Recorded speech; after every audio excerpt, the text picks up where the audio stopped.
The fire triangle. Understanding the science of fire. Knowing about fire safety and the fire triangle is a crucial skill for outdoor activities. When camping, scouts must comprehend the science behind fire. Inexperienced campers may encounter difficulties when starting a fire. Having knowledge about how fire functions and what is necessary to initiate and maintain it, not only facilitates the process of building fires but also equips us with the ability to restrict and extinguish fires. First, understand that a fire requires three elements, known as the fire triangle: fuel, heat, and oxygen.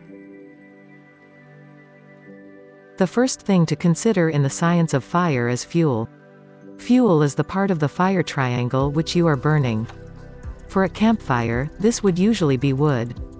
The wood has cellulose, the stuff which makes up plant cells, and some moisture.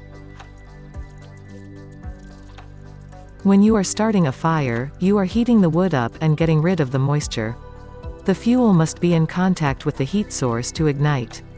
Only after you get rid of the moisture will the wood give off burnable gases and really start to ignite. So drier wood is better for starting a fire. This is also why you must be extra careful when using fire in dry, drought-like conditions. In this setting, a fire can start quickly and rapidly become out of control. Heat is the second part of the fire triangle. Heat is the energy that raises the temperature of the fuel to its ignition point. Heat sources can be flames, sparks, friction, or any other source that can raise the temperature of the fuel to its ignition point.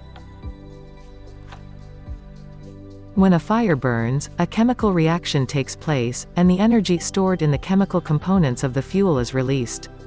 But heat is also what starts that process. So basically, you need some heat to start the fire in order to burn off the moisture, and to cause the carbon in the fuel to burn. The larger your fuel, the more heat you will need to start the reaction. This is why you need to start with paper and tinder. Holding a lit match under a log will not make it catch on fire. Holding the lit match under your paper and tinder will start the ignition process. Oxygen is the third part of the fire triangle and is required for the chemical reaction. Oxygen is the air that feeds the fire and allows it to continue burning. This element makes up about 21% of the air around us and is necessary for combustion to occur. If the oxygen supply is cut off, the fire will go out. More oxygen will cause the fire to burn hotter, and restricting oxygen will slow the reaction down or even stop it. This can be seen when you get a little flame going and then add a big pile of fuel on top, smothering it. The excess fuel restricted the flow of oxygen to the flame and stopped the reaction. Gently forcing air toward a fire can help it grow. But if you blow on the fire with too much force, you blow away the flammable gases, which also puts out the fire. The simplest example of this is blowing out a candle. Safety is always a concern when blowing oxygen on a fire also. It is better to fan it with a flat object or blow through a tube rather than putting your face close to the fire.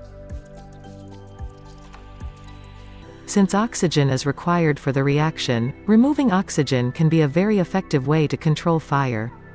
So if you have a campfire, it is a good idea to have a shovel and some dirt or sand nearby, in addition to buckets of water. Adding dirt or sand to your fire will restrict the flow of oxygen, and is a very fast way to make it smaller or extinguish it altogether. In conclusion, learning about the science of fire and the fire triangle can assist in igniting a campfire promptly, and ensure that it is handled safely.